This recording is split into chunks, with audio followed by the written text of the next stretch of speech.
All right, I think we're live. Hello, everyone, and welcome to the channel. This is Ginger Prime TV. It's the future home of all of my live stream content, gameplay, and reacts. So thank you so much for being here. If you're watching this as a VOD, you truly are something special, and I want to say thank you so much for being a part of the VOD squad. Now, today's live stream, we're going to jump into a handful of videos, and we're going to also try to get into some Ashes of Creation. I've been trying the last several weeks to play this alpha and have not had any luck. So the order of operations, you can kind of see it here on screen. We're going to start with Dress to Kill, a Citizencon reaction. I'm skipping over the cosplay competition. So for those cosplay fans out there, no offense, I'm just not going to be interested in watching that video. And then we're going to do Beyond Pyro, but we're going to mix in probably a video that Asmongold made, some original content from Asmon, and he's talking about all live service games are the same. So I thought, you know what, that'd be a fun thing to kind of do, to sit down and jump into all of these different things and see how they all shake out, how they all play together. If you guys are enjoying the content, be sure to hit that like button. Consider subscribing to this channel if you like live stream content, and mainly, if nothing else, ring that bell so that way you know when I go live. That's all you need to do. If you don't like live stream content, thanks for watching this as a VOD, you incredible person. I get it. All right, guys, we got a lot to do today. We've got roughly around 2 hours, and we'll also be weaving in the Discord chat, because namely with reaction content, I kind of keep the Discord muted for a little bit. We might bring them in, especially if I have a question or if things get a little bit confusing and more. So let me go ahead and kill the music. Let me go ahead and like this the video, and let's see what they got for us.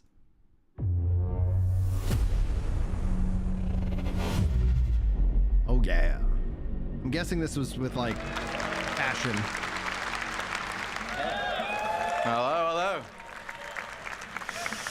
So my name is Nick Pierce, like Joe mentioned. It's my second Citizencon, but it's my first time presenting, so I'm very excited to be here. And just on behalf of myself and the team, thank you so much for coming to this presentation. Woo! Thank you.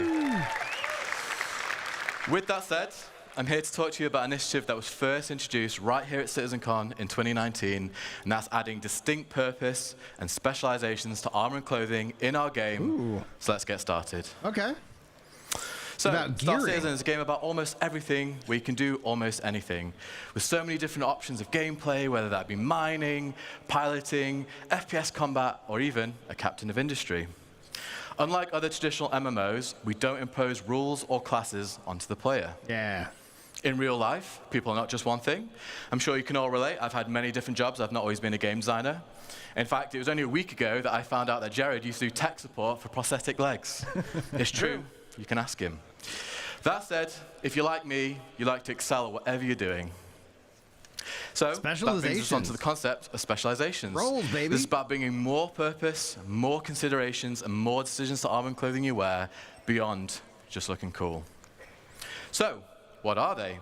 Specializations are the focus of your current daily adventure. That could be a daring racing, a cargo hauler, or a first responder. Specializations are a series of attributes assigned to each piece of clothing and armor in the verse to allow you to make informed decisions on both how you want to look and how you want to perform. What are they not? Specializations are not assigned classes. There's no magic toggle where suddenly you're forced into a role like a cleric or a wizard or even a pizza delivery person. They also do not limit you. You can still do almost everything in any armor and clothing you want. You just won't do it as well as you could have if you had specialized. Why are these necessary? Well, specializations enhance gameplay depth. They add a level of roleplay and immersion. Specializations can provide a sense of ownership of your playstyle. At its core, SC is driven by choice, with specializations offering a deeper layer of player options. And that's the option to excel, to fool around, to min-max, or give yourself a unique challenge. Specialization allows us as developers to make gameplay experiences that are deeper and more complex. So whether you're a salvager, a bounty hunter, or a medic, there will be specialized suits that will help outperform your peers. Interesting. So at this point, you may be asking yourself, okay, well, how do I specialize? It starts by determining your playstyle. What do you want to do today? Are you going to be a trader, a smuggler, an assassin? Is there a void in your organization that needs filling? This is a decision you get to make and remake every single time you log in. Or, if you're like me, perhaps several times in a single play session. Once you know what you want to do, it's time to start hunting for the right gear. Specialized items are not intended to be found in any old store. You're going to have to do the legwork. Interesting. You'll have to align with some of those guilds and factions that JJ and Benoit just talked about in the previous presentation. You'll have to explore the galaxy, find hidden stashes, and rare opportunities for better gear. Specialized items are meant for those who are willing to put in the work to exceed at your role. And once you've done all that, it's about selecting the right combination of armor and clothing. Yes, I said it. Mixing clothing and armor is built into the very fabric of this new system. Can I get a hell yeah? All right. All right. I know you guys have wanted this for a long time, so yeah, great. And to tell you even more about this new system that we do call Starware, please welcome to the stage lead character technical artist Armando Lira.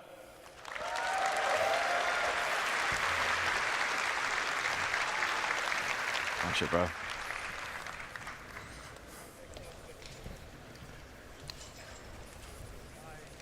Thank you so much, Nick. Hello, everyone. I am so happy to be here presenting for the first time.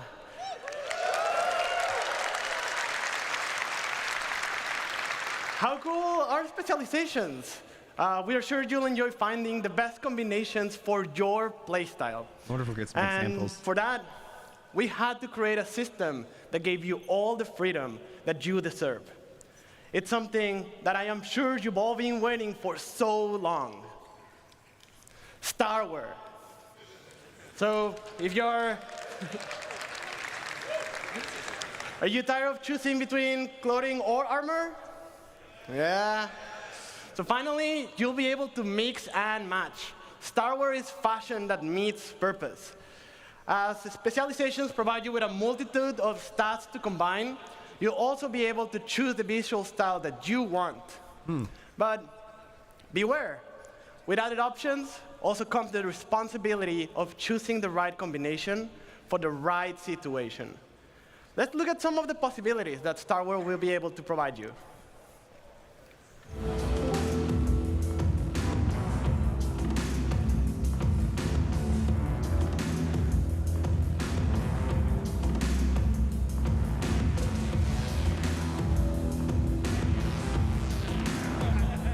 It's a cool presentation.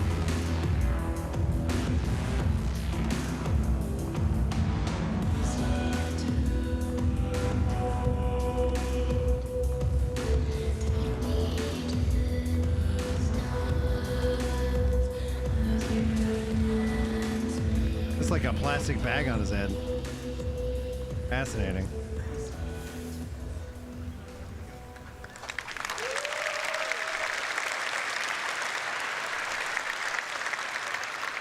As you all saw, the possibilities are huge.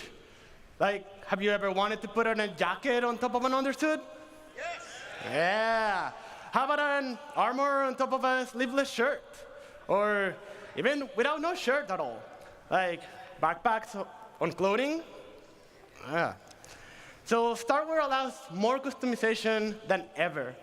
But be careful, certain gameplay implications will still be true. This is what I'm interested in. You won't what be able gameplay? to go into the vacuum of space without a space-worthy undersuit and helmet. And in certain planets, you'll need a breathable mask or helmet to survive. I hope you guys are excited about this as much as we are. And we've heard what you all want, and we're making a system to bring it all to you.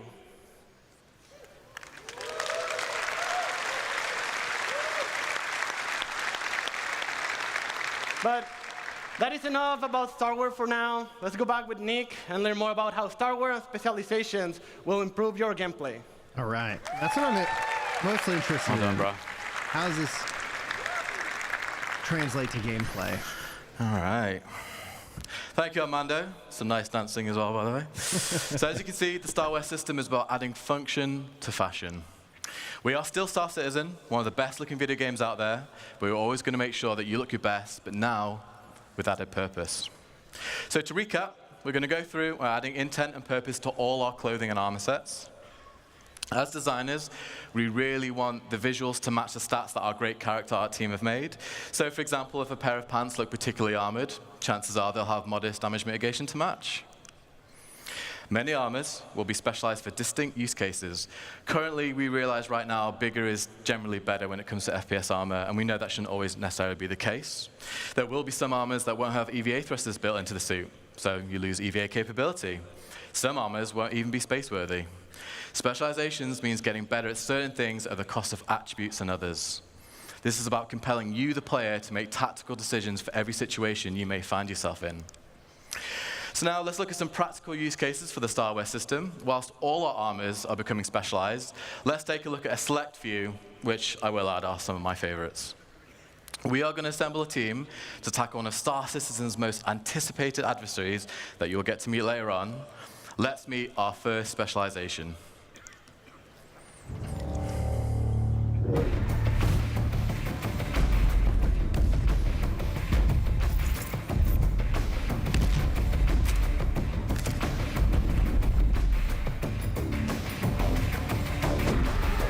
The leader.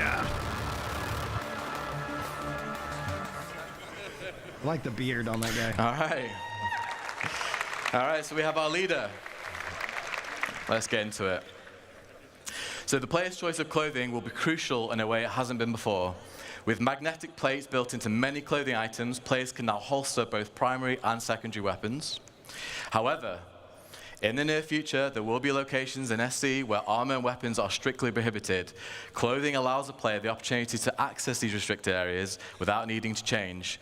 And some clothing will even allow the player to conceal smaller weapons from security, should the need arise. Another new addition we're going to be introducing is flight penalties based on the mass and size of your armor and clothing. You'll still be able to fly in medium and heavy armor, but you're restricting the precision of your control.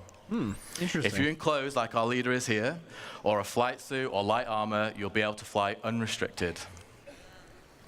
Now, if we look at an overview, we've cherry-picked 6 generalized stats to give you like a high-level understanding of how various clothing and armors we specialized. This is by no means a comprehensive list of everything we have available to us. It's just a little, yeah. So here you can see the leader has low protection compared to a full suit of armor and no EVA capability, for obvious reasons, but has great movement, low emissions, allowing them to blend into bustling cities and stations. The leader really excels at freedom of movement here. Let's meet our next members.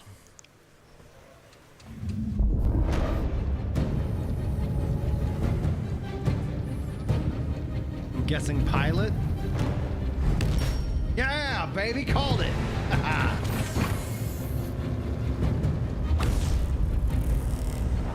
Wheelman. Oh, the driver.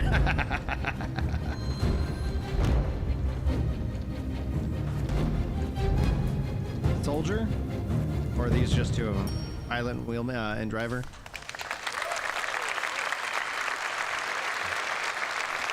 Okay. So here we have our pilot. If you remember, back in 3.23, we introduced our first specialized helmet visor, the combat visor. This introduced the dynamic crosshair and all the magazine information on your HUD.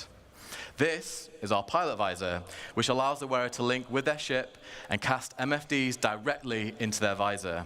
This provides the pilot with all the essential data like ship health and shields, so no longer will the pilot need to break concentration during an intense situation to look down at their MFDs. Again, like the leader in this situation, there'll be no penalties to flight, plus with added G-force resistance, the wearer will be able to get the most from out of their ship. So if we look at the pilot stats, they have fantastic mobility, like I mentioned, great G-force resistance for when combat takes them to the limit of human endurance. And finally, this suit comes with the best EVA capability in its class for when remaining in your ship is no longer an option.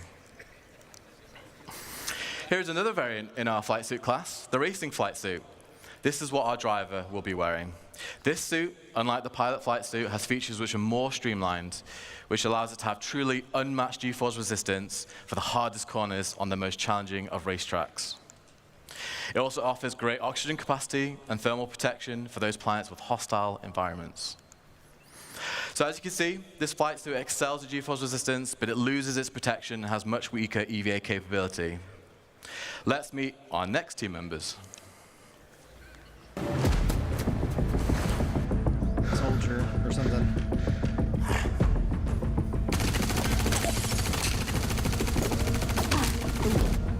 Soldier and medic, I'm guessing.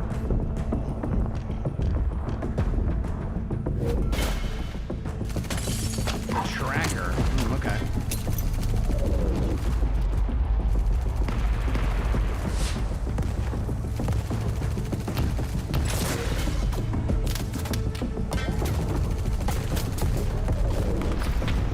The tank, okay. The tracker, the tank. So this is more on the combat side of things.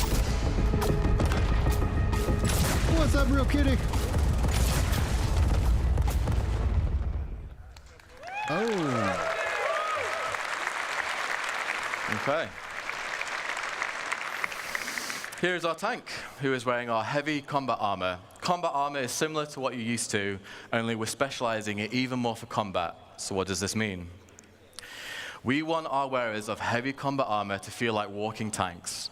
The armor should provide fantastic coverage to limit any weak points they may have, and actually have a greater damage mitigation than what players are currently used to. Yeah. Due to its mass, the armor will also feature the strongest resistance to force reactions, so that's flinch, stagger, and knockdowns, which brings me on to a full suit feature. If the player is wearing a full set of heavy combat armor, they will not be able to be knocked down by small arms fire. Thank you.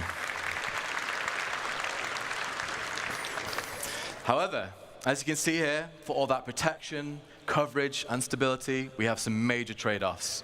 You're going to lose your mobility, stamina will run out much quicker, and your movement speed is severely reduced. The majority of combat armors will also lose built-in EVA thrusters, meaning you're going to have to add additional weight to be wearing an EVA pack. Next up, we have our tracker in the heavy hunter armor. This is another suit in our heavy armor class. However, this one is aimed at less at pure combat and more about hunting its prey. This is all the armor for you bounty hunters out there. The heavy hunter armor has the most powerful active scan for hunting their targets. Its scanner outshines all others in locating infrared and electromagnetic emissions, perfect for locating those targets trying to lay low, whether that be human or creature alike. Whilst it's still classed as heavy armor, it does mix things up, so it'll have slightly faster movement and mobility, but it loses the protection. You'll also be able to store more devices like deployables and throwables. So to compare the stats, whilst not as tough as our combat armor, it does gain an increase in mobility, and while its scanner is the best of the best, the armor is also incredibly noisy and emits powerful emissions. So while you may find your target with these, there's a good chance that they'll know you're coming for them. What's going on, Grex? Next up, let's look at our last additions to the team.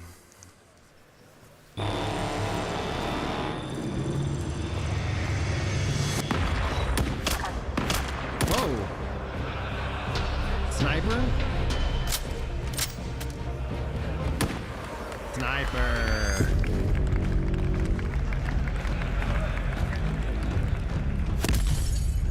That friend.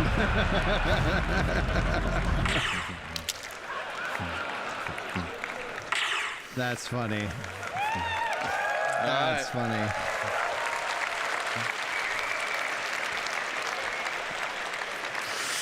I can tell who the fan favorite is there. Yes.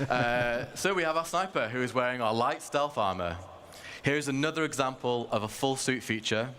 If the wearer has all pieces equipped, so that's helmet, core, arms, and legs, due to its mass and the suit's material, their missions will run so low that they will be undetectable on radar. With it being light armor, it also has a great level of mobility and traversal speeds, meaning should the wearer be spotted, they can quickly escape or reposition with ease. And remember, with it being light armor, no flight restrictions. So with the best stealth and fantastic speed, it's a must for any players looking to assassinate, infiltrate, or in this case, be a sniper. However, the protection provided is minimal. You don't want to be engaging in a full-on firefight in this suit. And just to reiterate, folks, as well, like great specialized armors like this one and all the ones that you've seen today, you're going to have to put the work in to have these at your disposal. And finally, surrounding our group, we have that one friend. We've all played MMOs, right? We all know that one friend. That friend's me. No. They ignore all the rules and the strategy. They can only play for 30 minutes a week. They might prefer a bit of glint on their sniper scopes. Who knows? Well, here at CIG, we also support that friend, so they're on the roster too. So, we have our group. What do you guys think? We have fun? All right, all right.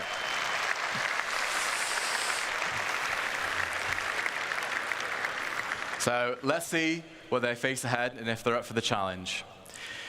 And to talk to you about that challenge, please welcome to the stage Senior System Designer, Zach Priest. You've been great. Thank you.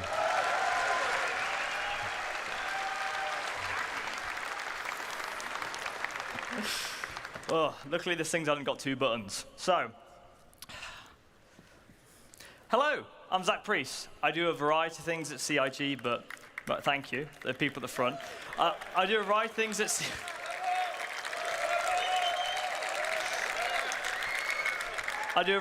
at CIG, but I'm mostly a designer who works with AI and guns. So most of you will be wondering, what could the next part of the presentation be about? Well, let's get stuck in. Star Citizen, at its heart, is about community. From our relationship with players to the big dynamic events that citizens work together to complete. We love group content and missions that allow players to work together to achieve a goal. But for our group specifically, you do have to wonder, well, now our crew is assembled, and in a universe as big as Star Citizen, who knows what trouble they could run into? So let's find out what they're going to face. Now, they're heading to the planet Monarchs, which is in the Pyro system. So without further ado, let's find out what they're up to.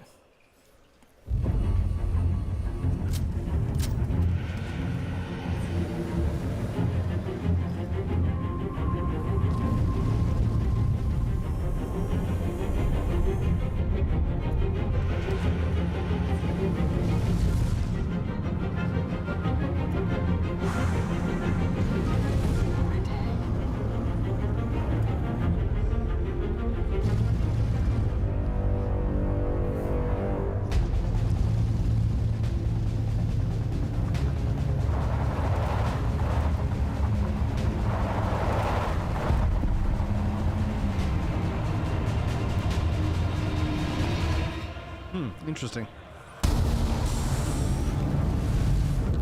Whoa, it's a giant worm! Oh my goodness!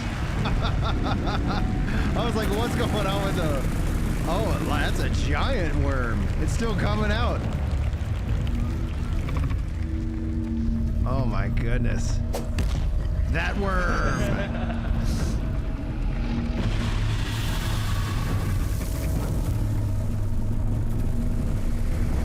That was awesome.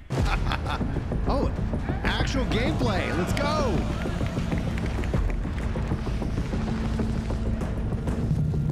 I'm guessing this is a world boss. Sniper, there's a sniper, yeah. Oh, flying by the planes. Oh, and he can throw rocks. I was like, what's he throwing back?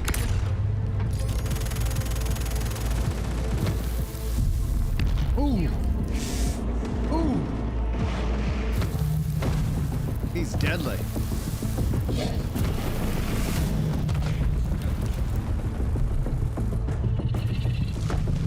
Oh, he's going back underground? How big is he overall? What's... Oh my gosh.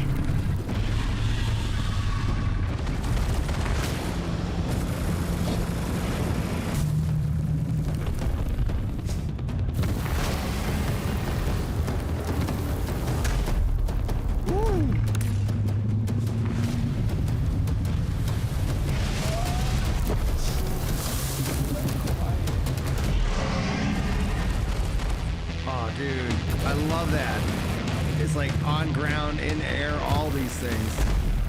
300 meters, you think, Aviator? Yeah, looks like a big ass worm.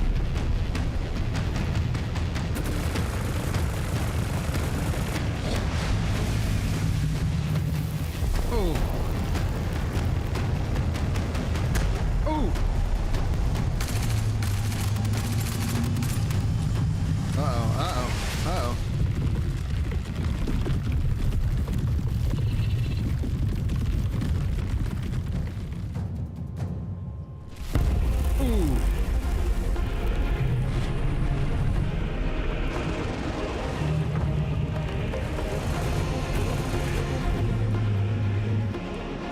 off of how this is all cut together, it feels like it's actually a pretty long fight.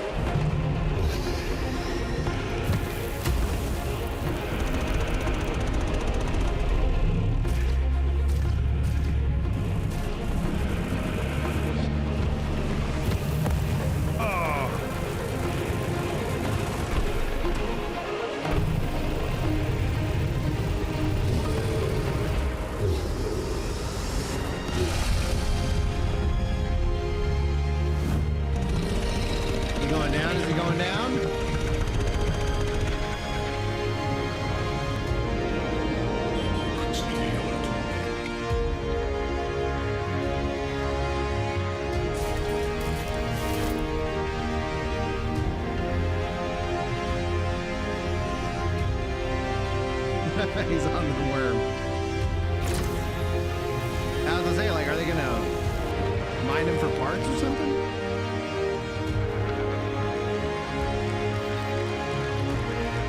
Like,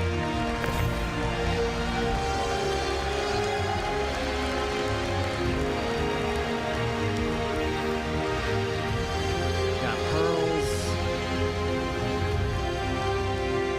tusks or teeth. Yeah. I like it. I like it a lot. Oh, that was cathartic. Absolute cinema as far as I'm concerned. The teams at CIG have worked so incredibly hard to get to the point where what we just showed you was no tricks, no hacks, just gameplay of the Valar car. Mighty Apex Valar. I love you too, Groncy. Lives I within want to give Monarchs a on huge Pyro, thank 300 you meters to long. all There the you go. people who put in a lot of work to get to the point where what we just showed you is gameplay. As Thank you you, can imagine, Mike. all of that is work in progress. We have some good polishing to do on it, and we didn't want to hold it off. We just wanted to give you an honest view of where we are. That was from a build last week, so... Oh, wow, okay, that's not that far away. With that said, monster hunting is coming to Star Citizen.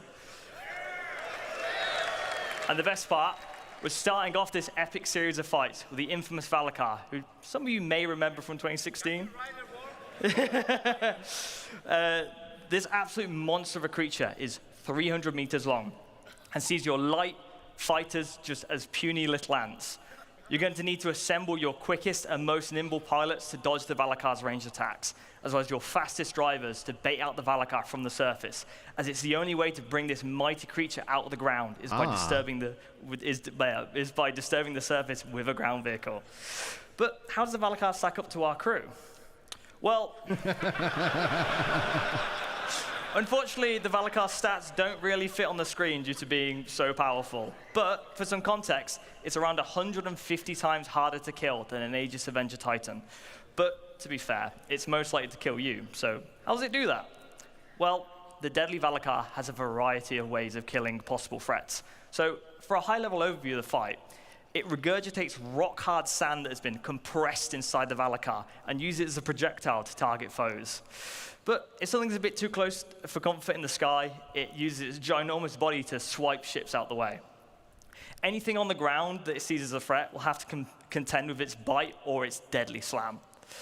So, little bit fun bit of information. As the Valar becomes more injured, it will retreat back into the planet's surface, and you'll need to make sure that your ground vehicles stay alive or have backups to bait out the creature again, as well as keeping it interested. So, the big question, in a game like ours, how are we going to communicate the health of this creature? Well, things being physicalized is at the heart of Star Citizen.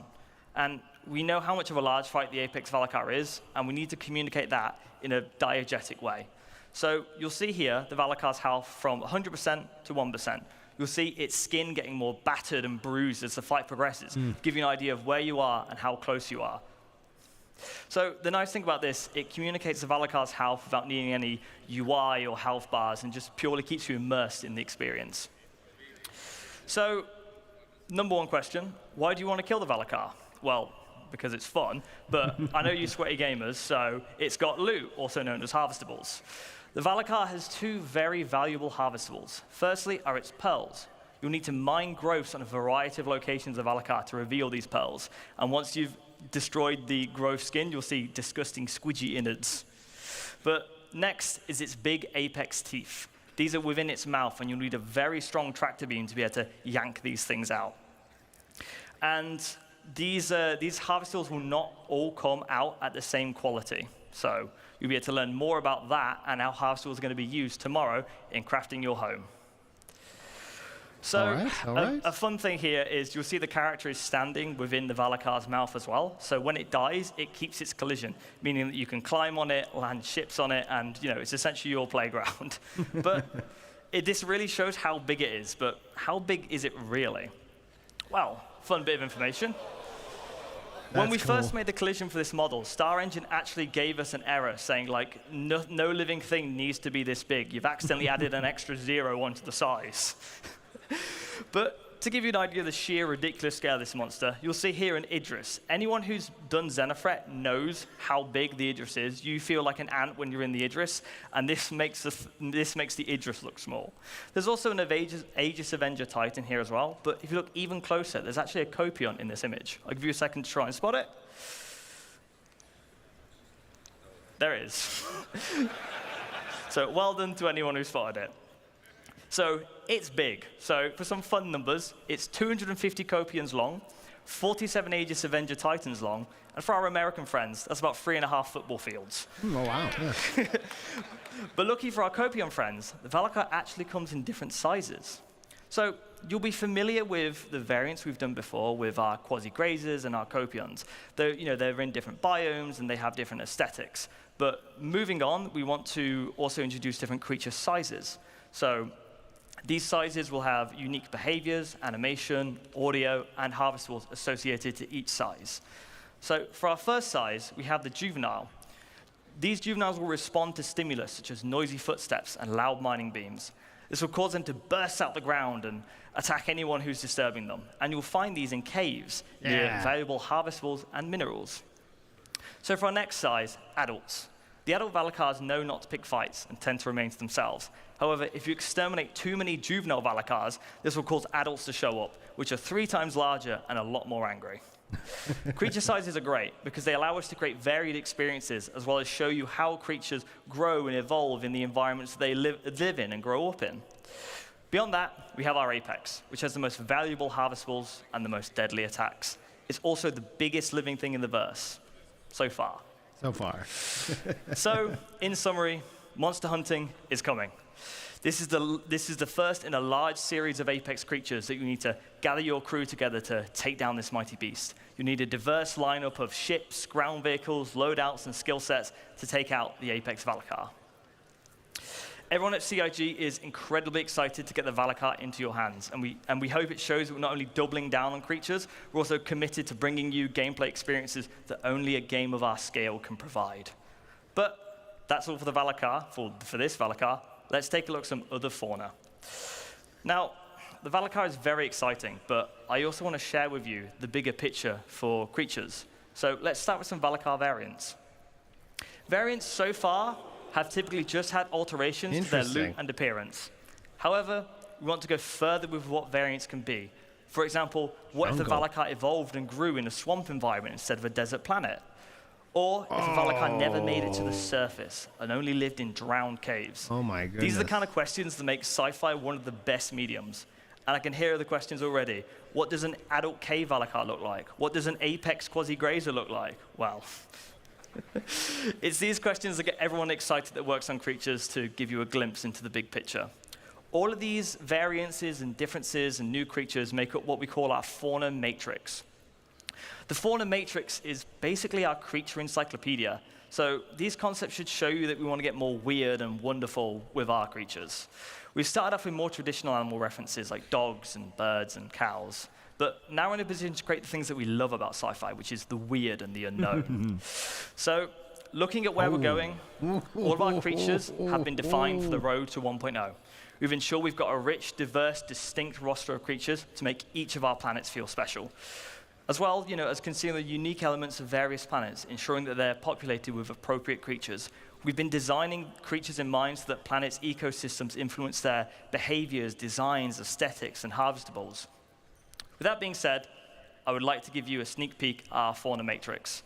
That's all from me. I'm very happy to be bringing the Valar to all of our backers. It's really like nothing else you've played before. I'll leave you with this last video. Enjoy the rest of Citizencon, everybody. Man, that was awesome already. Top tier.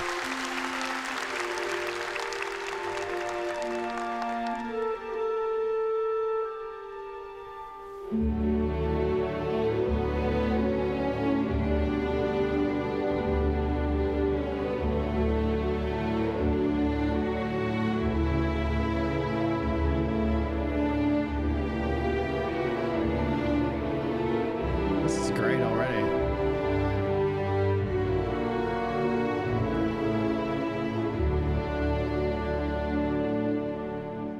All right, sweet action. I love it. I love it. Was that that was that one. All right, sweet. I'm bringing our wonderful Discord crew here. Wow, that was really cool. I don't know if you guys were hanging out for it, but like I'm all in on the sandworm, and the first thought that I obviously had was like, we also have the Dune MMO coming out, like I believe in early 2025. So Right. lots of sandworms, and is this like a pirate Always theme? a sandworm. They're damn you, Dune, for popularizing sandworms. Well, I also thought when I looked at it, like from Final Fantasy 11, that's what I remember first and foremost about stepping into the world in Bestock, was like fighting these sandworms that would just kind of pop up and you'd kill them, and that was that. And they were obviously much smaller. Oh man, it just like makes me want. Seeing that, I'm like, man, I want them to remaster it in 11. Cheeks keeps alerting the guards. What's up, Mike? Yep. Thanks for that Prime sub, by the way. I know you have a choice wherever it comes to using that Amazon Prime. Those Bezos bucks, I appreciate you dropping them on me, sir, for 27 months. Oh man, yeah, that was exciting. That was actually a bigger video than I was expecting, because I was like, the fear that I had with based off of the title, Dress to Kill, I was like, oh, is this just going to be fashion? Is this just going to be fashion? And it wasn't. It was fashion with practical use, and I was like, okay, that sounds freaking cool. That sounds cool. How's everybody here in voice chat? How you guys? How you doing, Mike, Cameron, and Danny? I've been cleaning today. Oh, I'm good.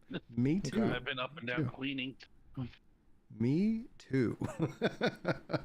We had kind of alternating. what you alternating between? I'm re-inspired to play WoW again from the World of Warcraft, or from the Warcraft Direct. Is Yammers? Are you still playing WoW, dude? I haven't played. I haven't played WoW in a few weeks. Okay. I've been going balls deep in the New World. Yeah, dude. I was playing. Deadlock. I've been most of my New World time has actually been on, like, I think I'm almost level 20 on my console character, and that's just because I haven't had time to play games. But that is like, for New World, I'm like, oh, the one thing that I think would have really hit it home is if it had cross progression. If my character from PC was over there, I'd be like, yep, I'm just downstairs fishing and playing or leveling on my other character. It is this weird demarcated line between you know, playing that game.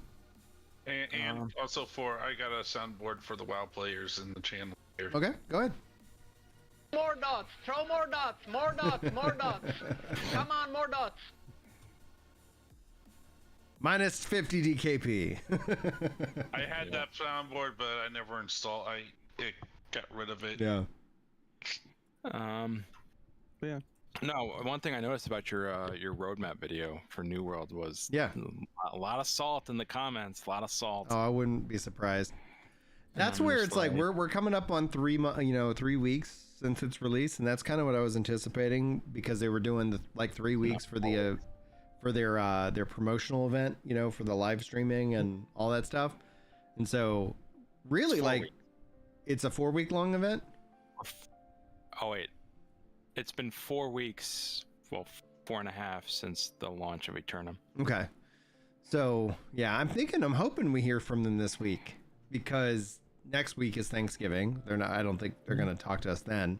and then the following week is the next season, right? Yeah, I mean, they might. No, it's not the next season. The next season is like.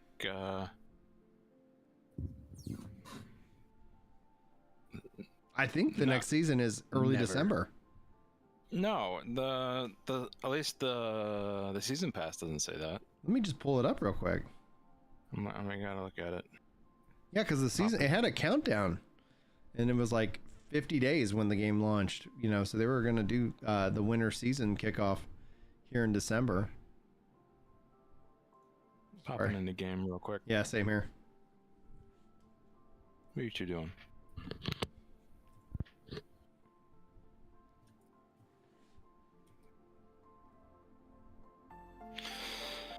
Uh, 57 days Left? from today. Left. Oh, did they increase it? Yeah, I think they did. Oh, then there you go. So 57 days. What is that like? That's January. This January. That's got to be January-ish or early February. Is that when the winters, like they're going to kick off the winter season and season of opportunity? When is 57 days? So 57 days is almost 2 months. So that's like end of January-ish. Just pull it up. Hold on, I gotta say this for myself. It's not that I don't trust you. That's But right. I'm just like 57 days, 7 hours. So it's like the 21st of January, I Mhm. guess. Yeah. Or, yeah. Let's see here. What? Says suspicious software corrupted install. Login blocked. All right, fine. Oh, that's just weird. World of Warcraft. No, that's that's what this just told me. 1 second. Settings. Video. Not full screen windowed. 1080p. There we go. Better. Let me see if it lets me actually log in now. I don't know why it said that. Like, I don't know what software. Let's see if it lets me now.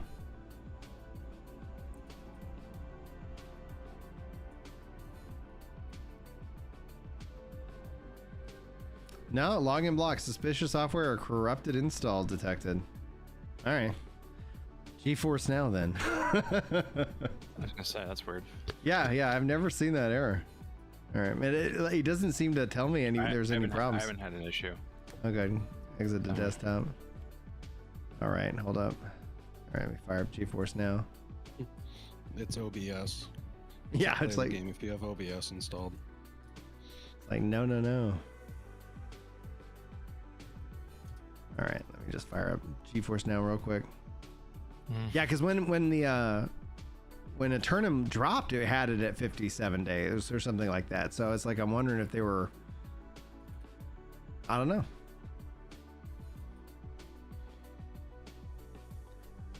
It's all an illusion. It's all an illusion. Yeah, I've been enjoying playing New World. Nice. I'm gonna sneeze. Good night. Do it. There we go. I'm sorry, Brian, but I'll play just one cuss word here. But just for that sneeze. That's a fucking 50 DKP minus! Oh my goodness, dude. That's so funny. Boom. All right, let's see here. All right, it's loading up here. All right. Thanks, guys, for the 9 likes on the stream, by the way. I appreciate y'all. Every live service game is the same. Yeah, so we're next gonna be reacting to Asmon, who put out some original content. So I was like, all right. I'm not. It's like all's fair in love and reaction content. I mean, they have similarities between them, but they're not all. I wouldn't say they're all the same. It's gonna be interesting. I will have to see what he says about it. Yeah. Could be. I mean, what's the like ratio on that? I mean, Well, probably, you know the like ratio is like manufactured, right? What do you mean? Well, it's estimated. It's not a true. It's about it's close. It's very close. It's like 10 to 15% difference. All right, season 6. Yeah, it let me on. So I might need to rebuild. Yeah, ends 57 days and in 8 hours. So let's see here. Well, I mean, that gives me plenty of time to continue leveling up on the season pass. Maybe we'll jump into state. If I can't play the Ashes, I might just play some New World. I'm like, yeah, let's go. Let's see here. All right, thanks for that. Now let's pull up the calculator, or not the calculator, the calendar. Calendar. So 57 days from today.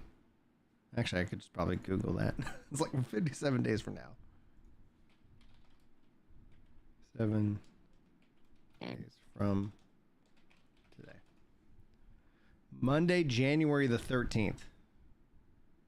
Okay. Which coincides with probably the update on Tuesday. So, because they had the 8 hours, etc. So, yeah. Man, that's a bummer. Like, come on. Oh, well, if this then allows them to hopefully have a better presentation, like have more stuff as opposed to like, yeah, and we did whatever, you know. That is cool. All right. Thank you for that information. That's good to know. You're welcome. But yeah, they still need to sit down and talk to us about a roadmap. And if they wait, like, why? Like, don't wait till the new year. What has their Twitter presence been like? It's just mostly like them promoting the upcoming game, the upcoming update with the Turkey Lawn. You know? No, I mean like what's her face, Katie and stuff. Yeah, like her promoting Turkey Lawn and whatnot. So, all right, I think it's time we're gonna jump into this Asmongold video and see what he's got to say about every live service game is the same. So I'll be back in a little bit. Yep. All right. Do I not have music? What happened to my music? Maybe I closed it. Boom, boom. There we go. Let's go with a different song. Boom. Grexon says, I feel most of Asmon's complaint from the little I watched comes from the fact that he has played mostly loot gear based games. Then again, very few games have gone the economy direction like Star Wars Galaxy and Eve. I think that's the general thing I talk about, Grex, because a lot of the complaints from the theme park MMO base, Sandbox actually addresses that. It's not that Sandbox is, a perfect system. It's all just a matter of what you want. It'd be really cool to see them, especially live streamers, people who have lots of time.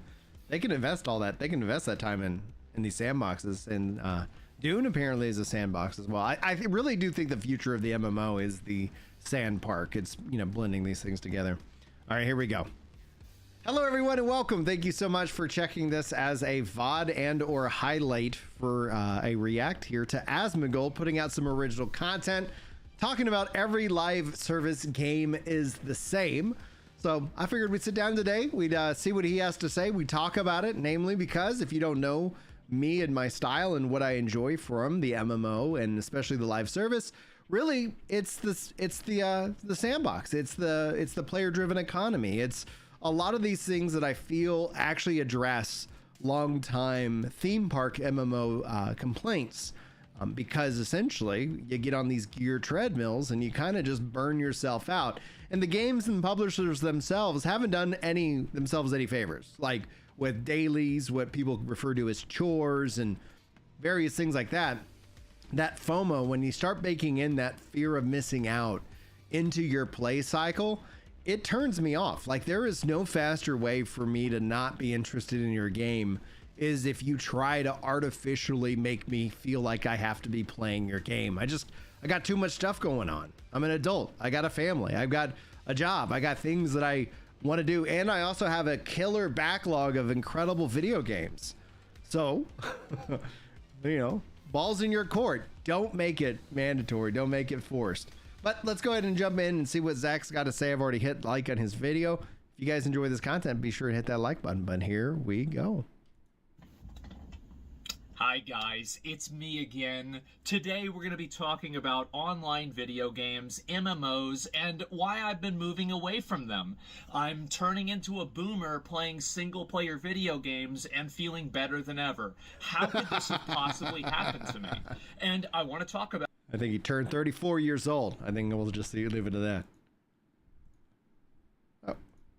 About exactly, systematically, keep that word in mind, systematically how that's happened. Now, I want to warn you guys, before you watch this video, if you like playing a lot of online video games, you love live service games, and you think anything the way that I do, be careful. Because after you see these patterns, I feel like there is no way to unsee the man behind the machine. So anyway, the big issue that I've had a lot with online video games is that it feels like it's building a castle on sand, it's building a castle on the beach, and then every 60 to 90 days, the tide comes in, washes your castle away, and the only thing you have left to show for it is maybe a cosmetic FOMO item for some seasonal event. Oh!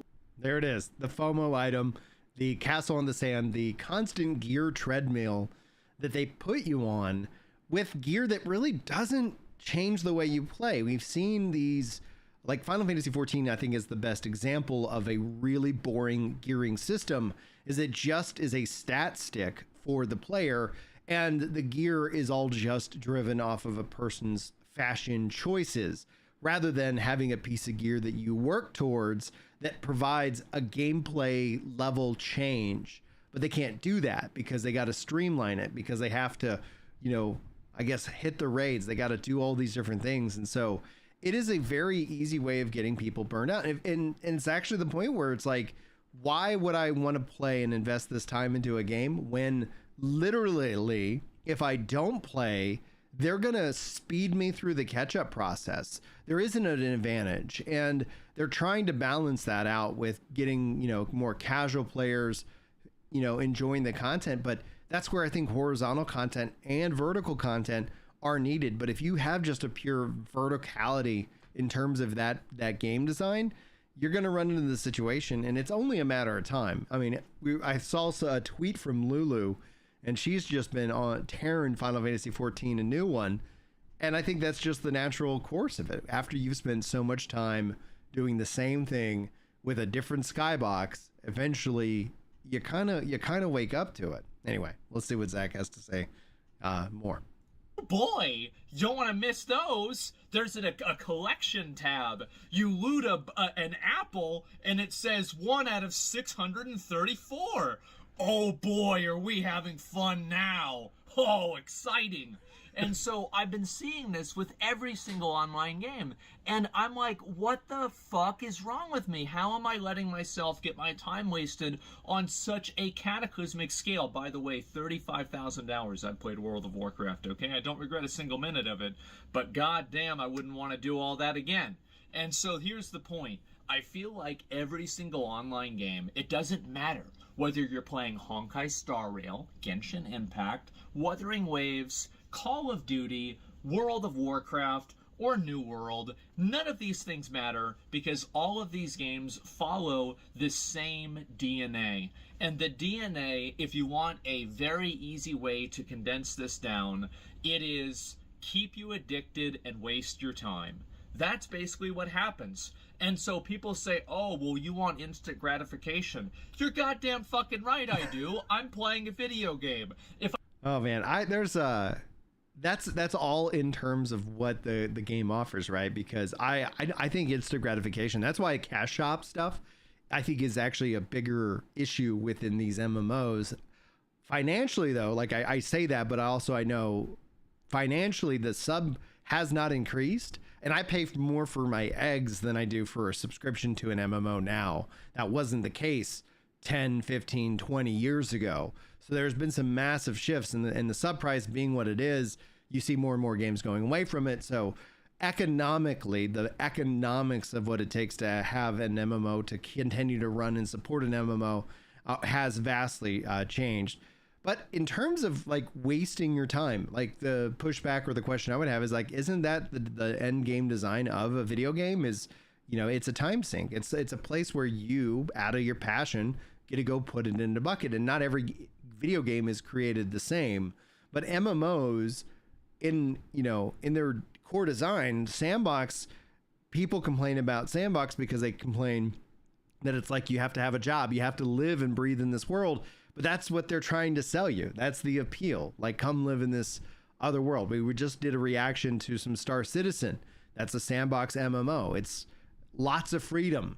We're going to let you play in the sandbox, and people are going to create their own drama and stories all around the rules of the game. That appeals to a certain type of gamer, whereas in something where if you want more a Diablo or a curated experience, and then from the financial side, they want to keep you coming back to that well. But yeah, I think single player games have been, really kind of eating into MMO players who've been playing these games for 34,000 hours, 10,000 hours, and then all of a sudden people are kind of wanting a different experience, and then they end up waking up to that a little bit. But also I think age has a factor, right? As we all get older, we have less time right now, unless you're retired or you're a full-time content creator. Yeah. If I didn't want instant gratification, I'd go back to my own boring real life. Of course I do. I don't want to spend 40 hours farming for some helmet. But that doesn't also that helmet means it's worthless, right? So the level of effort that you put into getting that piece of gear actually has value to the player themselves. You just have to balance that kind of rewards. What kind of gear are you searching for? Why are you searching for that gear? And then what kind of gameplay effects does it have after? So whether it takes you 40 hours or 400 hours, you're going to find those sinks of time, but also then translate to actually having like a fondness for that, because you know how much time that took you. And we've seen, again, going back to cash shops, the short changing of that, the short circuiting of a lot of this has, I think, really negatively affected the MMOs, but I think also the economics behind MMOs and just how massive a black hole the World of Warcraft was in terms of just how much it consumed people's playtime and game time, and the zeitgeist of it all, where it really just changed the direction of, I think, MMOs, for the rest of, ever since then. Stupid. And I understand the irony of this, because as one of the residential spending 40 hours farming for a helmet YouTubers, over the years especially, I've done this a lot. Okay, I've even made guides on how to do it in only 38 hours and save a little bit of time. But nowadays I look at that and I just don't have the same outlook on life that I used to, and I cannot even fathom wasting my time in such a exorbitant way. And I think that this is a big thing for me. Like, I'm getting old. I'm 34 years old.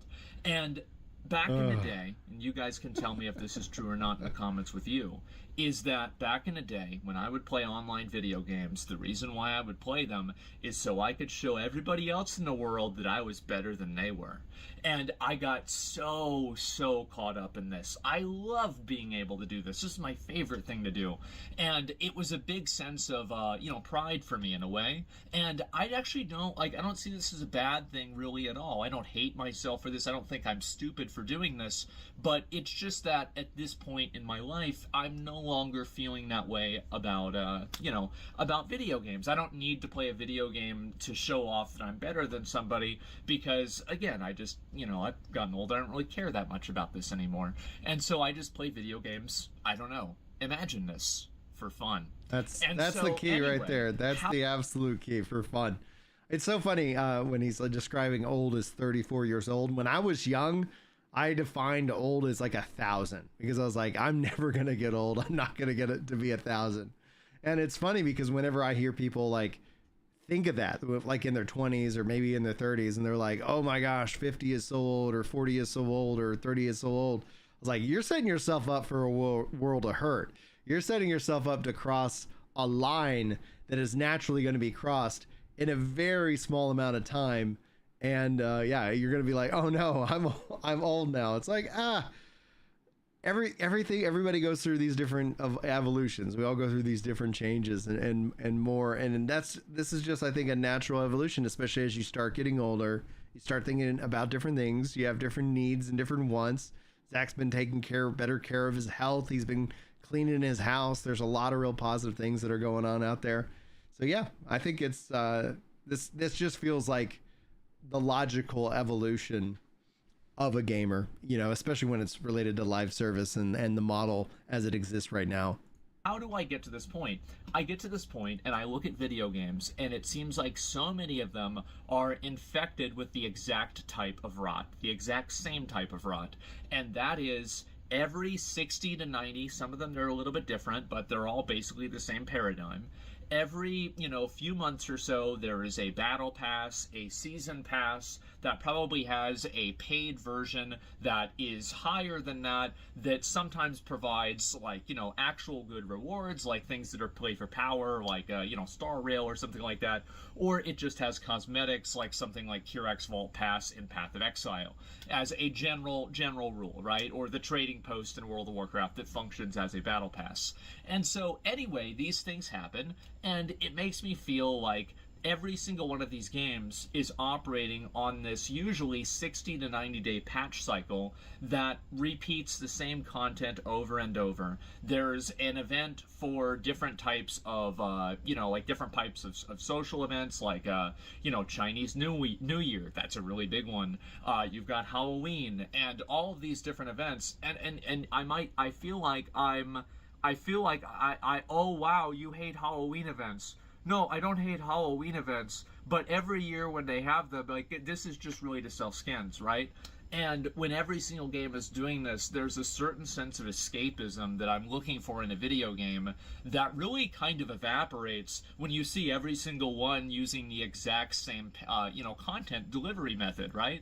And so I see these games with these battle passes every single time, and it makes me feel like I'm wasting my time doing them, because every time I fill up one of these battle passes, every time I complete a season journey, every time I, complete all of the tasks that have been allotted to me, well then I wait for a few months and then I have to do the whole thing over again. That's my big reward.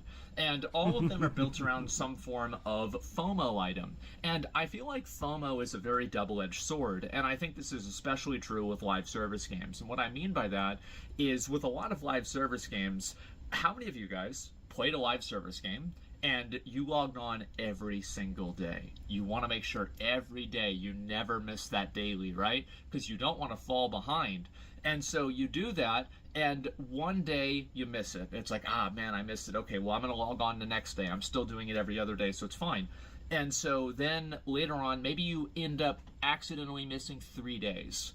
And then you tell yourself, well, maybe, and this could be any period of time, not 3 days. It could be 3 weeks, 2 weeks, right? Every game is different. But you tell yourself, oh, well, now I'm so far behind, it's not really worth playing anymore because I can't catch up. And I think that's what ends up happening with a lot of people, is that FOMO is a great way to keep people in the game, but FOMO is also a great way to keep people out of the game. And so I've described it as FOMO. It works until it doesn't, because it is a great way of getting you sucked in, and you're like, oh, I'm having fun. I'm enjoying this game. I'm going to keep playing this game. Oh, there's this thing that I get every day that I can log in and take part in. And so you go and you do that.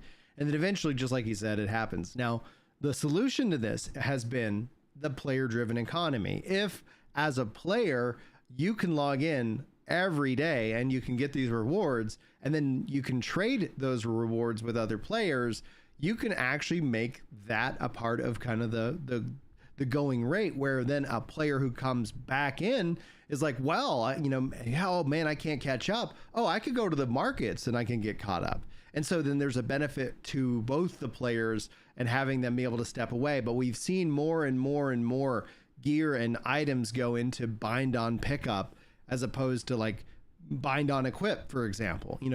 I think those bind on equip is a perfectly good example of a system for gear in place, so that way you don't end up having a deflationary effect on the gear within the game, especially when you're coming in. You want to be able to incentivize the crafters and those who are providing for the economy. I think the other aspect of it is the content that you do rewarding you directly with the gear itself, as opposed to with materials that then the market can use to craft the gear that you need. And I would love to see a bigger, more focused return on what it means to craft, what it means to gather, what it means to provide the economy, because some players like myself now, as I've gotten older, I enjoy more of that than I ever did when I was more interested in all the pure combat stuff from previous. So more and more, as I'm spending my time doing other things that I find to be more enjoyable, the appeal of trying to continuously play an online video game to catch up and to keep up with all the FOMO rewards, it becomes more onerous, more of a pain in the ass, and just more of, I mean, let's just be honest, guys, it's more of a waste of time. And so this is something that, and what's very weird for me talking about this, and I'm sure a lot of people will be kind of shocked to hear this, because I used to be the person who was the most fixated on this. I would never miss anything in WoW. I would never do anything. I would always make sure I get everything done and be a complete completionist, right? And I feel like being a completionist completely wastes my time. So I stopped doing it. And it sounds like such a, an obvious thing to do, but I feel like there's a lot of people out there that are stuck in that hamster wheel, and they feel like if they get off of the hamster wheel, then they've wasted all their time on the hamster wheel, so they can't get off because of sunk cost fallacy. And it's like, I remember when Blizzard made the $90, I can't even believe this, $90 store mount. They put this out there, and I'm seeing people in the comments, oh my god, I'm gonna have to buy this because I want to get all the mounts, but it's so expensive. It's like, what do you mean you have to buy this? What's wrong with you? What are you talking about, you have to buy this? And the thing is that, I mean, I could also be talking to myself from 10 years ago, and that's the really ironic thing about it. And so the reason I'm making this video is to express kind of my current state of mind. I still like online video games. I can still play them for fun, but I can never really fully invest into them because I feel like so many systems and mechanics inside of them are designed to waste your time. And I've noticed this, and I contrast it with something like Elden Ring, or I contrast it with something like that I've been playing a lot recently. Metaphor Refantasia. Yeah, what a good amazing, game. incredible game. I loved it. Good I ended game. up taking a day off today. I've been playing it all day. It's been really fun. And so I see these other single-player games that they don't make you sit through, 4 or 5 hours of meaningless, annoying activities in order to get the reward. They just give you the reward. And the reason why is because they've already got their reward. They've already got your money. So it doesn't matter to them anymore, like whether you're, spending more time on the game. They just want the time that you spend on the game to be as meaningful and fun as possible. And I compare that with online video games, and it's like, okay, well, every time that you go on a loading screen, there's an advertisement for a skin. Every time that you open up the menu, there's another advertisement for the store. Ugh. Every time that you open up the launcher, there's an advertisement for, like the Battle Pass, right? I wonder how much of this is WoW, and then obviously the free-to-play model, like Throne of Liberty and, Lost Ark. Because, I don't feel generally advertised to. I know in New World they have, obviously, the cash shop, and it usually kind of cycles in with the different seasons, but I don't feel like I'm constantly being advertised to in New World. So I'd be curious if other people feel like that way, or if they feel like, other games that I'm not even mentioning here right now also kind of have that impact. Because I don't know, I know I spend money on YouTube Premium and stuff like that, so I don't get ads. I think ads annoy me, and then especially with young kids who don't know what they want, and that's why YouTube is so dangerous for children. That's why we've seen so many thankfully crackdowns with COPPA on YouTube for kids stuff, because they don't know they're being advertised to. And honestly, I think with a lot of the access media and what we've seen within gaming over the course of the last 10 years, more and more, it feels like everything's kind of been corrupted just a little bit each and every year. See here, Yammerin in chat says New World doesn't really advertise in the shop. Yeah, they have the shop, you can go check it out. Mostly they'll post on their website some seasonal, hey, here's new motes, or here's some new gear and things like that. And it's not I've never felt like it's in my face, urging me to buy. And so all of the different tools in online video games are designed to try to keep you playing the game as long as possible, but the quality of that entertainment I do think is lower. But I think it's a mindset shift that I've had where I used to always think that, being good at a video game doesn't matter if you can't beat other people at it, right? And I was thinking to myself, and that's how I always felt. I know people but like then that. I realized to myself, beating people at a video game doesn't really matter either because it's a video game. So kind of shocking, isn't it? And again, guys, I don't know, like if we think about terms of content creation, there's definitely content creators. I've talked about it like kind of three pillars. You need to be likable, and you need to be knowledgeable, or you need to be good, like at the game, or entertaining, kind of that actually probably be a fourth pillar to some respect. When it comes down, there's people who make it off of being really good at beating other players. I think that's when you look at, especially Fortnite, Ninja comes to mind, excelling in terms of various different rankings. More and more, players have come on and into the space, obviously, since then.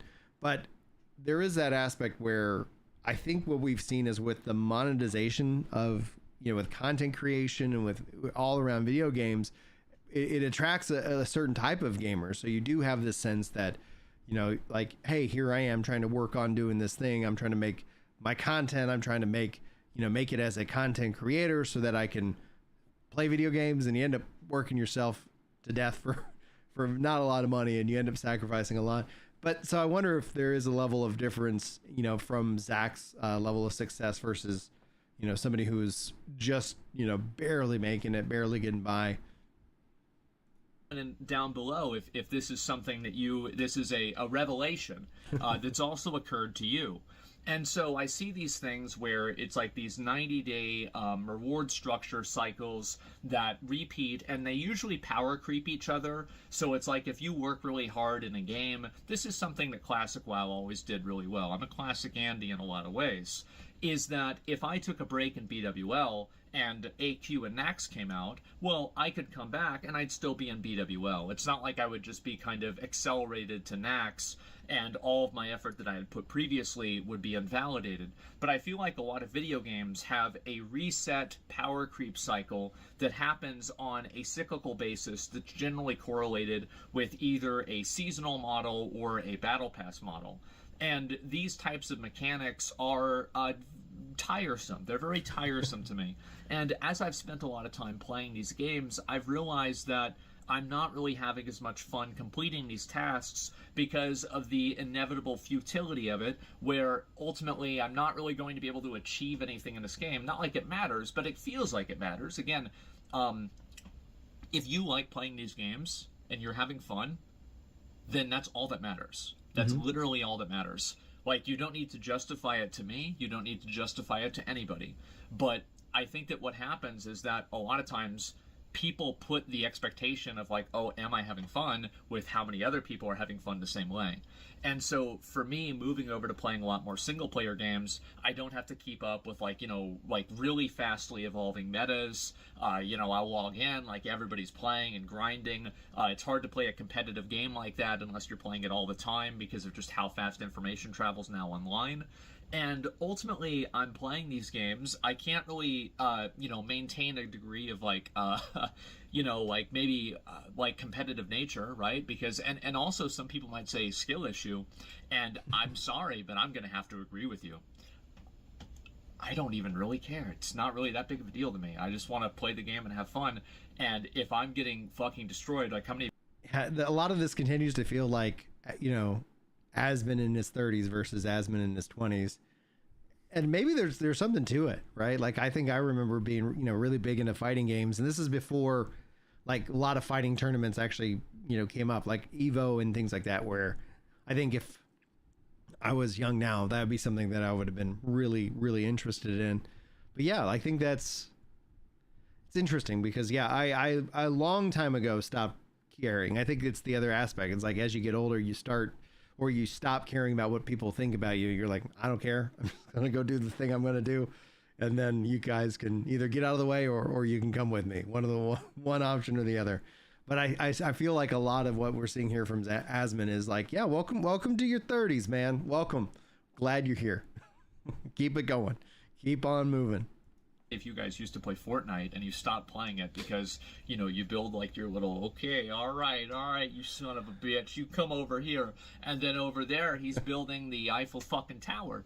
And you feel like a clown and you lose. And so you just lose interest in playing the game. I think that's what's happened with a lot of online games because everybody's wanting to make a name for themselves. You know, like for a lot of people out there, it's, I wouldn't say, you know, kind of, it is. It's a job for them, right? Yeah. They're doing this as a career. Exactly. So they want to be as competitive and as good at this game as possible. And I think the reality of that is that there's so many people out there that it really makes it hard for an average player to have fun playing one of these games when metas and skill caps evolve so fast that you have to maintain a certain degree of consistency playing it, or you're probably not going to have a good time because you're going to get skill gapped or power crept, depending on what the game is. And in fact, in some of them, it's actually both.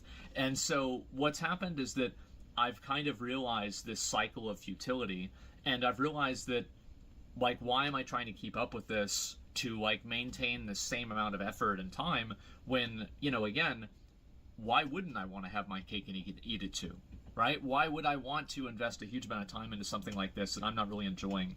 And I feel like another thing is daily rewards or weekly rewards. Hate 'em. A lot of these online video games, they have like a reward structure that is very front-loaded, which means that you're getting 80% of the rewards in like 5% of the time, and then you spend the other 95% of the time getting the remaining 20% of the rewards. So they're designed for you not to play a lot and to basically stay on this treadmill and move at the pace that they've set for you.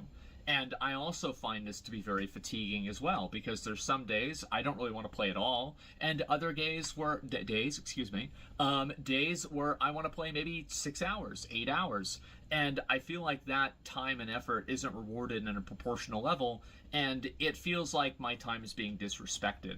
And I think that's really a fundamental concern that I have too, is that I think a lot of these online games are built with systems that are cynically designed to waste your time in the most, you know, like subversive way possible. And I see this happen a lot. And this is also, this is the worst thing, is that, oh, wow, you don't like grinding? Oh, you're not a fan of that? You don't have time? Why are you playing these kind of games? Well, guess what? We have the solution for that. We've created the problem, and now you're going to pay us to solve it.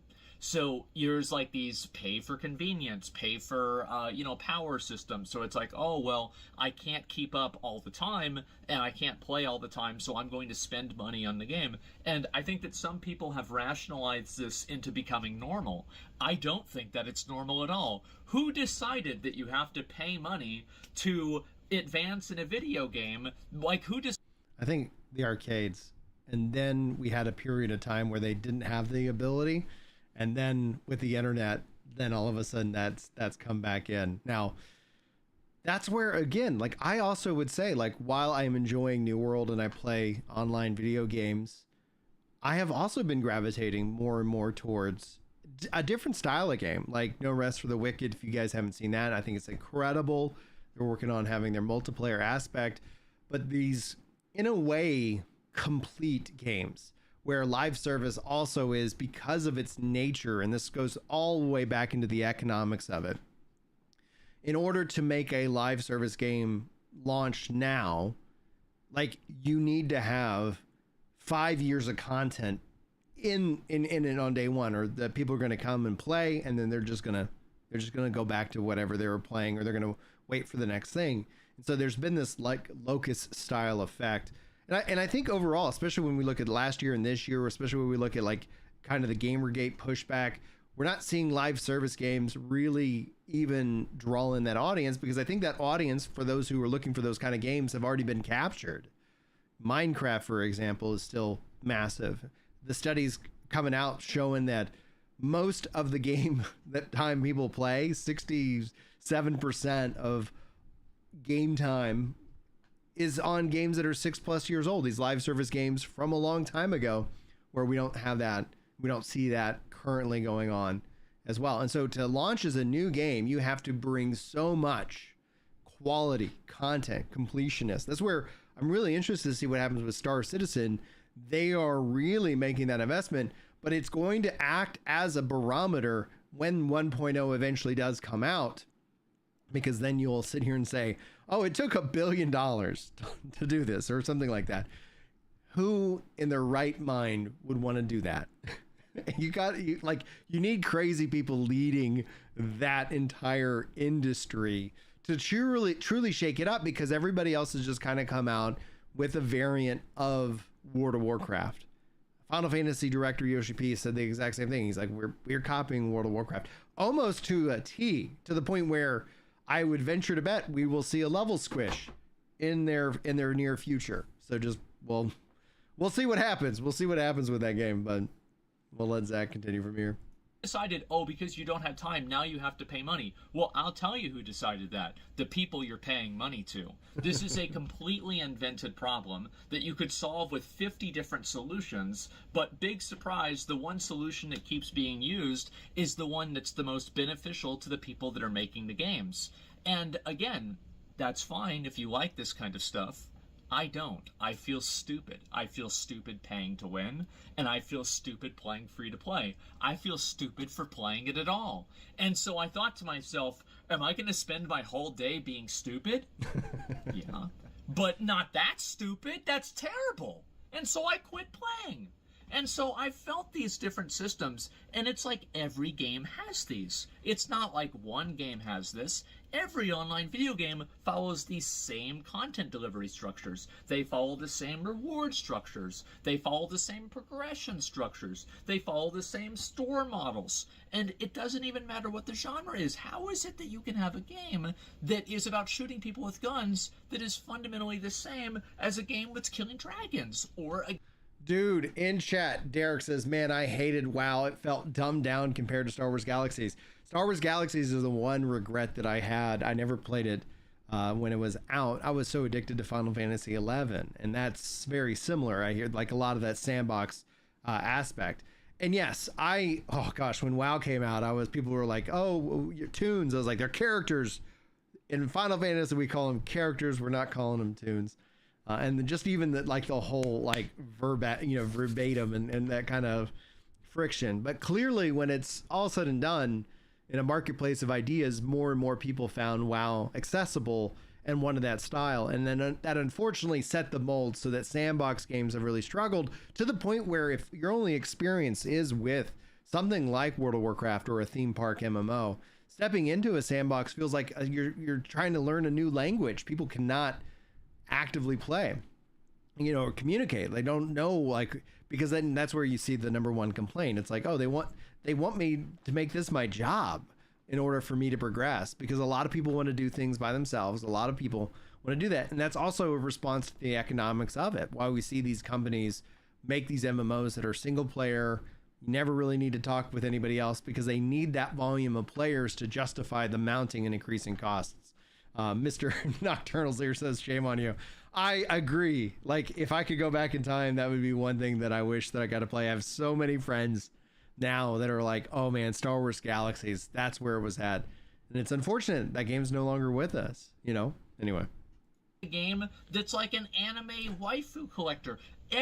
Really? Call of Duty's got the same progression standard, kind of? I mean, in an abstract sense. So Honkai Star Rail, what the hell is going on? And as soon as I've realized this, I've taken a step back. And I've tried to have fun playing video games. And that's where I'm at now. I've been playing a lot of video games that are single player, that I feel respect my time a lot more, that I feel are paced in a way that's not disrespectful. And I think they're really fun. And I'm not thinking about who is, who am I beating at the game, or, where am I on a leaderboard? It doesn't matter where I am on a leaderboard. It's a fucking video game. Who gives a shit? I'm having fun. I'm enjoying myself. And it's been great. And so I wanted to make this video and talk to you guys about where I'm at personally, why I haven't been playing a lot of these online video games, and why I've fallen out of favor with it. I yearn for the day that there is an online video game that makes me want to waste my time. Mm-hmm. But right now, there's not. And so I'm stuck here being a boomer, playing single-player games, and that's just about it. And having fun. And Oh I my hate gosh. to say it, guys, but I'm happy. Oh, good. So anyway, I wanted to talk about this a little bit, give some of the different little patterns that I've been seeing a lot of these online games having, and also share where I'm at. And I think the reason why I wanted to make this video is because I feel like a lot of you guys out there might be a little bit like me. And let me know in the comments if you are. I'm quite curious. I think this is a long overdue discussion because I feel like this permeates not only the enjoyment of the game, but what are games fundamentally. For a lot of people, they're a form of escapism. And I don't feel like I'm escaping into a treadmill. You know, it's like I'm in my real life that is in some ways a treadmill. I'm lucky, you know, in the job that I have. Some people aren't as lucky. Their real life is much more like a treadmill than mine is. And then it's like, finally, you know, I've been working all day. Time to go home and work in this video game. Miss me with that bullshit, man. And so that's the way that I feel. Man, just give this guy some kids, right? Like, let's see the perfect evolution of Asmongold from 20s to 30s. Let's get him married. Let's let him have a whole pack of kids and see what he's like and see what his opinion is. Like, oh man, you get to play, how many hours a day do you get to spend playing video games and reacting to content? Like, woo! What is free time? Oh man, oh, that just cracks me up. Let me know in the comments how you feel, and I hope there's more discussion about this. I really do, because I hope that it'll lead to better online games that are more respectful of your time and fundamentally more fun. So that's about it, guys. I'll see you later. Peace.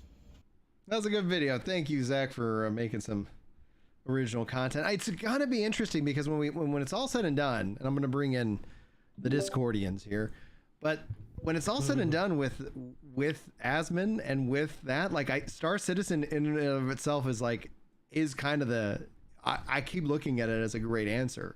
This thing that feels just next level, that just feels like it's made by insane people. What do you guys think? To me, this feels like the video seemed like he acknowledged that he's grown out of the genre. Yeah. Right. Which I think is natural. I think that's why I said he got older and his taste changed. Shocker. Right? Like I've gotten older, you know, I don't have you know, when I was younger, I used to play fighting. I used to love playing Super Smash Brothers. Now, as I've gotten older, I don't care about the game anymore. Mm-hmm. You know, I have more of an appreciation for non-combat questing, and activities in MMOs and stuff. Tastes change as we get older. You know, I've grown out of the theme park and grown into the sandbox, whereas 10 years ago, I was more of a theme park guy. So to me, it just seems like he's making a public announcement that his tastes have changed. Well, also his content as well, right? Because the thing is, I don't disagree with much of what he said, or really anything. Yeah. He's basically right. It's just people like me kind of don't care. Yeah. You know, it's just like, okay, like, yes, all these things are true. You know, the treadmill, the FOMO, all that stuff. That's true. Derek in chat says this is so great. He's like, if he thinks 34 is old, he's in for a rude awakening.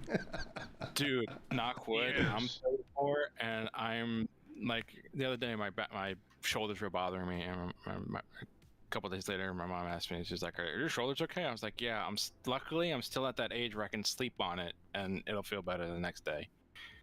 You got to be stretching. You got to make time, like, do it now. No, I gotta work out. Well, not just work out, but like, I can't express to you guys just how important flexibility becomes the older you get. And so like trying to generate a routine where you're just like, all right, I'm going to just kind of spend some time, you know, stretching, you know, and it's just like, so your body can be as, you know, nimble as it can be. It's because it's going to keep getting harder and harder. So if you can develop that routine, you can develop that habit, then as you get older and older, like you end up there's so many benefits. We're going to try to also play just for everybody who's hanging out, try to get into Ashes. And if it won't let me into Ashes, then I'll switch over and play some New World and get some Maybe I'll get to level 20 on the battle pass or something. It's like talking about bonds and getting older and whatnot. A couple of my co-workers in the area that I work in, there's a pothole inside the warehouse. That's fun. And people, with the forklifts, it's real fun because there is no real suspension where it absorbs the shock. Yeah. So it's like they forget about it. They line up. I just sit there and watch them, and then they're sitting there cussing because they ran over it. I hop on the radio and say, "Hey, there's a pothole there." Yeah. Yeah. I like how Derek says your tolerance for dumbassery lowers with age. I feel like I'm still me, but I'm also just way more like direct. You know, my wife does feel and wish that I would be somewhat more cognizant of like, you know, what people think about me, but I'm just like, they're gonna think what they're gonna think. I'm just gonna go. Just not gonna worry about it. But yeah, it's so funny. Like I always kind of struggle with it as a balance because it's like, do I, like from my Christian, you know, background, my belief system is like, does this person need some tough love? Do they just need some love? Do I just need to ignore them? You know, like there's always a handful of options that I kind of run down the list when it comes down to like, especially interacting with people online. There was somebody who was like, someone's like, you could be getting an education. I forget what they said directly, but I'm paraphrasing. Like, you need to get an education. You should be going out there making money. What are you doing? And I'm like, they called me broke, and I was like, I'm broke? It's like, oh my gosh, I got like 6 kids in Catholic school. Like, I am not broke, but I'm not living high on the hog. It's like, good Lord. I mean, you're middle class. You're not broke. Yeah, I'm definitely middle class. You know, and then doing the Dave Ramsey things, like I don't owe anybody any money. My truck's 20 years old, you know, and I just have money set aside that if it breaks down, I fix it up, and we just, you know, I'm not driving new cars. I'm not going on fancy ass vacations. My wife and I kind of have our priorities, and we were like, yeah, we want our kids to go to Catholic school. So that's where they are. Yeah. I mean, that's where it should be. Yeah, and I tell you hands down, it's like, it ain't cheap. But it's like, no, hey, because I don't owe anybody money, it's like, oh sure, I'll drive an old car. There's a local Catholic school in my town, and my parents wanted me and my siblings to go there. Yeah, but they didn't have the money. I'm interested. Do y'all see like Trump was, as a part of like all his different little things, was talking about like bringing in school choice? I know Texas has been really trying to push on skill. There's this. Go ahead. There's this chick who's like really like anti, like TDS, broad. Anti. We should bring back the word broad as opposed to like chick. She's a broad. I mean, I would kind of call her a bint. A left-wing bint. Yeah. If you know what that word is. No, I don't, but it just sounds funny. It's a stupid woman. Oh, okay. Who wants to get canceled? It's like, I mean, I'm whatever.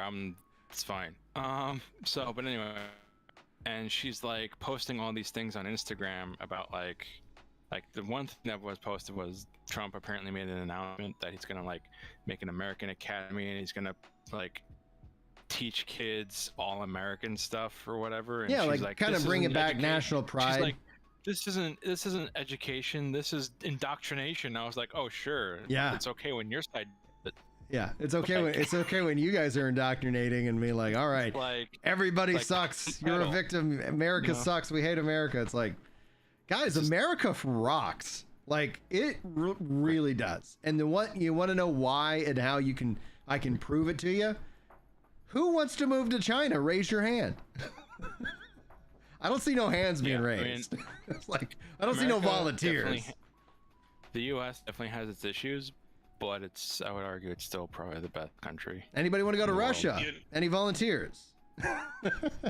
Come on. You named all the wrong countries. What Japan, country? I would visit Japan. Like, I have no problem visiting, but I wouldn't want to live in Japan. Japan is very difficult Japan is not very forgiving to foreigners who want to live there. It's they'll sell you a house cheap. That's true. And then they'll pay you to have a baby. See, that's what I'm wondering to see, and when we start talking about like family policy, because when it's said and done, like the numbers, like I remember like back in the 90s, it was like the world's overpopulated. It's, you know, we're not gonna, and then it's like turns out no, it isn't, and now we're all like, yeah, we're about to watch generations of people just like we're about to watch whole countries disappear off the planet. I think what it was, the Japanese median age is 60 or 70. Korea, you know, in the 50s or 60s. Like you don't have the population to actually make the population anymore. I mean, the demographic bubbles are gonna pop at some point. I mean, I think China's is getting close, Japan getting really close. I think the U.S. has some time, but well, the U.S. has also its ability to import people because people want to come to the U.S. You know, right? Whereas most countries, they don't want to do that. Although Japan is becoming Japan is becoming more amenable, to it, but they're not exactly like the citizenry isn't that amenable to it. The government is. Yeah, that's what I'm trying to get at. Trying to like do a couple things. And I really would love to play Ashes. I even updated it before, like today. I had the computer up, logged in. It was doing this earlier, and so now maybe they had a patch or something. Like it goes right into what we were just talking about with Asmongold, because like it becomes my game time, the time I have to play games. It's all about the path of least resistance. If you give me too many steps that I have to take in order to just step in and play your game, that could be a big ass patch. You know, that could be whatever. It's like if it is, I will go and say, well, I already, because it's not like there's only one game and it's like, this is the one game. It's like, oh, I have a collection of great games that I, you know, like to play and hang out in for a little bit, and they're ready to go. They're ready to go. They're ready when I'm ready. I just press a button. I was playing Enshrouded last night, and that's one of the games like this year is like I really enjoyed Enshrouded, but I always found myself busy with other things. And then last night we got back home and I was like, oh, I'm gonna play some Enshrouded because I got it's ready for me. And you know, so I went and cleared the elixir well. So it's been a quest, you know, like I'm still early on in the game because I just kind of dabble. But I was like, yeah, let's freaking go. What's up, Noctis? How you doing? So we'll see. We'll see if this lets me play some Ashes. Because that's actually one of the things I'm kind of toying around with, because I was like, yeah, last time I had a reacts for the Star Citizen, and then we tossed to another stream for the New World stuff, and I was like, I can clip up this streams, and that's what it seems like a lot of people like, because in the YouTube editor I can go and say, here's React video 1, here's Asmon video, here's some gameplay, you know, bop bop bop. So that's what I'm gonna kind of play around with rather than set up multiple streams, because that just takes extra effort. Again, like, all right, if I'm gonna sit down and play a multiplayer game, come on, download. Yeah, plus also, if I'm remembering correctly, like YouTube's reaction time with launching a stream, you got to be a minute, either right on time or a minute after he actually posts the time. What? Wait, what? I didn't follow. Wait, what are you talking about? Or for the video schedule to live stream. Oh. Yeah, dude, Noctis. Like, I've been playing most of my New World time has been on my Xbox. I've been playing on the Xbox Series S. I have a Series X, but I also have an S that's hooked up to the 1080p TV in my wife and I's room. It's great. It is a perfect console experience. Like, it is, there's no sub. I don't feel like I gotta be playing it. I can kick back. I like the voice acting. I like what I'm, you know, like the story, the cutscenes. I like the different styles of cutscenes. It feels like it's a very cinematic experience, and it's fun. And it's the only downside is that it's not cross progression. That is its constant main weakness. But I'm glad you're enjoying it on PS5. Like, it is a fun game. That's when a lot of people were like dogging on the game. I was like, everybody says like, man, I put in so much time, it's so much fun, but you know, eventually it kind of like wears you out. Oh my gosh, shocker. 1 second, got a phone call coming in. All right.